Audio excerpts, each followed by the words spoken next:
jërë ngeen jëf yéen ñi safoo site internet bi di Buzz Actu 221 ñu neen leen bu baax jaajëfal leen ci kóolu tege sopp bi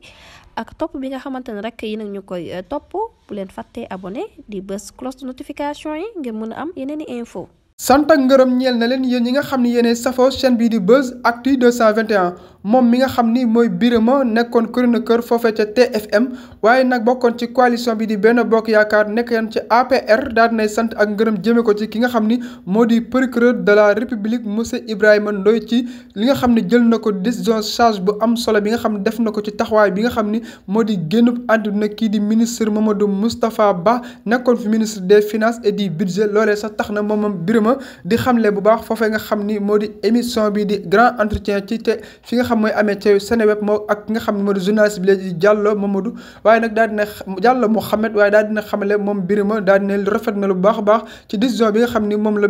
procureur bi daal di jël waaye nag kii di Mamadou Moustapha Ba nekkoon na xaritam nekkoon seexam daal di wax lu bëri fi ñu jaar ci ay jaar-jaar loolee mu nekk acte yi nga xam ni lu daal di am solo la ci ginnaaw bi loolu dañuy daal di taxaw déglu kàddu yi nga xam ni moom la Birima daal di yëkkati jëmee ko ci ki nga xam ni moo di moom ministre bi fi nekkoon di ministre Mamadou Moustapha Ba.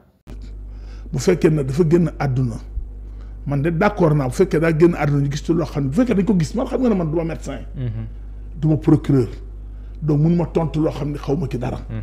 li ma bëgg daal mooy man ni waxee bëgg naa ni suul ko ndax jullit bu génn àdduna dañ koy suul ñaanal ko yàlla loolu la ñëpp di ñaan yàlla mais bu dee aussi nag procureur aussi kii mu ko teref liggéey bu fekkee ne am na lu ci am. te vraiment loolu dafa nekk dëgg la am na lu ci am te man am naa gëm naa ni procureur xanaa amul jullit la nag aussi amul benn intérêt la pour téye corps Moustapha Ba kenn suulu ko jàpp ma ne am na ci intérêt à mon avis vraiment de bonne foi laay waxee nag mais nag aussi bu ñu gisee ni am na lu ci am war nañ ko gëstu ba xam li ci am lan la loolu d'accord naa ci ndax nag aussi bu fekkee ne dañ ko tooñ lor njabootam war nañu xam ki ko lor kan la bu fekkee dara amu ci nag wala dem ba lépp leer en tout cas maa ngi ñaan procureur lu mu gën a gaaw baral loxom baral lépp ba ñu libéré ko parce que nit ki mën nañ ko suul te kon ne enquête yi kon ne lépp ñu denc ko ci jàmm mu ñaanal ko ñun ñëpp ñu ñaanal ko ci jàmm damay la man bi mu génnee àdduna léegi campagne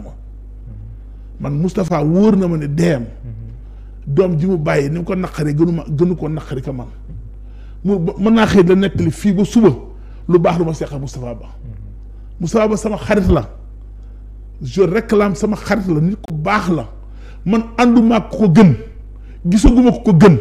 néew ma amul ndax ki gën moom yàlla rek ko xam waaye man gisuma ko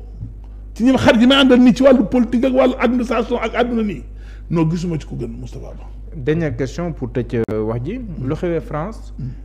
foofu noonu am na benn kii bu ñu waxoon nag certificat de genre de mort dañoo wane ko mort naturel mais ñëw fii autopsie ba mu nekk autopsie mooy gën a xóotal ñu ñoo gis leneen loolu tamit est-ce que duñu jéem a ñu poser question est-ce que jar na ko. ah déet man nag xam nga nag dama lay waxaat. xam nga Birima kàddu yi la daal di xamle ginnaaw bi nga xamee ci Sénégal gii la gis nañ bu baax a baax jamono génnub àdduna kii di Mamadou Moustapha Ba nekkoon ministre des finances et du budget jur ak coow donte ginnaaw ñi nga xamee ne ñu di ay njabootam daal di xamle ginnaaw ba nga xamee ne xam nañ li rey seen papa ndax kat ñoom France dañ daal di xamle woon ne génnub àdduna boobu la mën nañu mort naturelle la waaye nag ñoom genre mort naturelle la waaye nag mën nañu ginnaaw ba Sénégal daal di jotee ci koor googu xool daal di xamle lii nekkul benn yoon nag mort naturelle loolee sax tax kon nag état bu Sénégal ki lay di procureur de la République di Ibrahima Ndoye jëlee ak dogal mën a xam li ci xew ba am sax tax na mu am li nga xam ni moo di leeral daal di ne lii dafa nekk mbir bi nga xam ni du benn yoon li France joxe moo daal di am ba tax na loolu daf koy daal rafetlu waaye nag moom su sañoon nag dañuy sul ki nga xam ni moo di xaritam bi ci lu mu gën a gaawee waaye nag tey jii bu fekkee moom procureur dafa daal di jël ndogal xam ni tey jii sul kookulee du yomb benn yoon du tey jii lay doon nag moom rafetlu na te bi nga xam ni moom la procureur jël ndax am na foo xam ni fu dossier toll moom du ko xam te procureur xam ne li nga xam ne mooy daal di am